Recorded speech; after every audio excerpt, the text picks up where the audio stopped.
ज्योति अपने खेतों में अपनी माँ के साथ खड़ी हुई थी। उसकी माँ ने आधे खेत में भुट्टे की फसल उगा रखी थी और आधे खेत में बंद गोभी, हरी मिर्च, धनिया आदि उगा रखा था।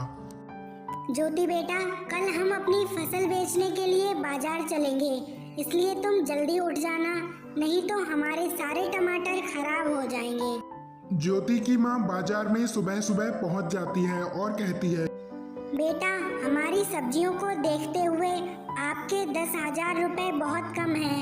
आप गलत दाम लगा रहे हो। दादी माँ, सरकार ने इस बार सब्जियों के दाम बहुत ज्यादा कम कर दिए हैं, तो क्या सब्जियों के दाम अपनी जेब से थोड़ी ना दे सकता हूँ? हाँ माँ, भैया ठीक तो बोल रहे हैं। वैसे भी हमारे पास आज के समय में फूटी कौड़ी भी नहीं है, तो हमें 10,000 रुपए ले लेने चाहिए। ज्योति और ज्योति की माँ सुरीली दोनों बाजार से अपने घर लौट जाती हैं। उनका घर बहुत ज्यादा साधारण सा था। सुरीली, मैंने सुना है कि तुमने आज अपनी फसल बेच दी है, तो अब तुम्हें अपना सब कर्जा चुका देना चाहिए। सेठ जी, मेरे पास तो केवल अभी 5,000 रुपए पड़े हैं, तो अगर आप 5,000 रुपए लेना चाहते हैं तो बताओ, मैं दे दूं। सुरीली, जब तुमने फसल उगाई थी तो सारा पैसा मैंने ही दिया था। तुमने पानी लगाया था, बीज लगाया था और फसल की कटाई भी मैंने ही दी थी। जब सेठ पैसे लेकर चला जाता है तो ज्योति अपनी माँ से कहती है, माँ, आज मेरा गोलगप्पे खाने का बहुत ज्यादा मन है, तो शाम को हम लोग बाजार चलेंगे। अच्छा ज्योति बेटा, ठीक है, अभी मैं बहुत ज्यादा थकी हुई हूँ, तो मैं थोड़ा सा आराम कर लेती हूँ। शाम को हम लोग खाने जरूर चलेंगे। हाँ माँ, तब तक मैं भी अपना काम खत्म कर लेती हूँ। घर की थोड़ी सी सफाई भी करनी है और थोड़ा सा खाना भी बनाना है, बनाकर रख देती हूँ। जैसे ही शाम होती थी, गांव के सभी लोग गोलगप्पे खाने के लिए चले, क्योंकि उनके गांव में केवल गोलगप्पे का ही ठेला लगता था। थोड़ी देर बाद ज्योति और उसकी माँ सुरीली भी वहां पहुंच जाती है। माँ, देखो तो यहाँ पर गांव के कितने लोग खड़े हैं। इस गांव के लोग बहुत ज्यादा चटोरे हो गए हैं, जब देखो तब गोलगप्पे ही खाते रहते हैं।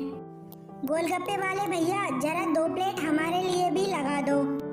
ज्योति और उसकी माँ सुरीली जल्दी से गोलगप्पे की एक एक प्लेट ले लेती हैं और गोलगप्पे खाने लगती हैं। कुछ लोग वहां पर खड़े होकर बातें कर रहे थे, कह रहे थे, भैया, अब तो गोलगप्पे खा खा कर मन बहुत ज्यादा ऊब सा गया है। मुझे तो अब गोलगप्पे बिल्कुल भी अच्छे नहीं लगते हैं।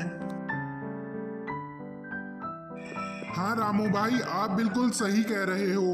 मैं तो गोलगप्पे खाता हूँ, लेकिन अब गोलगप्पों में वो स्वाद ही नहीं आता है। अब तो कुछ और चटपटा खाने का मन होता है। हाँ भाई, मेरा भी अब बहुत ज़्यादा चटपटा खाने का मन होता है। ऐसा लगता है कि अब कोई ठेला और लगने लग जाए। इस बात को वहां पर खड़ी सुरीली की बेटी ज्योति बहुत ज़्यादा ध्यान से सुन रही थी और उसके मन में तरह तरह के विचार भी आ रहे थे। जब ज्योति अपनी माँ सुरीली को घर पर लेकर पहुंच जाती है, तब ज्योति अपनी माँ से कहती है, माँ, गांव के लोग चाहते हैं कि चौराहे पर अब किसी और चीज का भी ठेला लगने लग जाए। वह लोग गोलगप्पे खाकर बहुत बोर हो गए हैं। हाँ ज्योति बेटा, हमारे पास सब कुछ है, हरी सब्जियां भी हैं, तो बाजार में फ्राइड राइस बेचने लग। अगले दिन ज्योति ने वहीं गोलगप्पे के ठेले के सामने अपना फ्राइड राइस का ठेला लगा लिया और जोर जोर से आवाज लगाने लगी, केवल 10 रुपए में फ्राइड राइस की एक प्लेट खाओ। शाम भी हो चुकी थी। गांव वालों ने जैसे ही फ्राइड राइस का ठेला देखा, उनके मन में अलग सी प्रसन्नता आ चुकी थी। गांव वाले सभी दौड़कर ठेले के पास पहुंचे और ज्योति से पूछने लगे, ज्योति बेटा, ये तुम क्या बेच रही हो? यह तो चावल की तरह है। हाँ रामू चाचा, इनको फ्राइड राइस बोलते हैं। आप लोग कल कह रहे थे ना कि एक ठेला और लगना चाहिए। अरे वाह, ये तो बहुत ज्यादा स्वादिष्ट फ्राइड राइस हैं। मैंने तो इतने स्वादिष्ट कभी नहीं खाए। अब गोलगप्पे वाला ज्योति से बहुत ज्यादा चिढ़ने लगा था।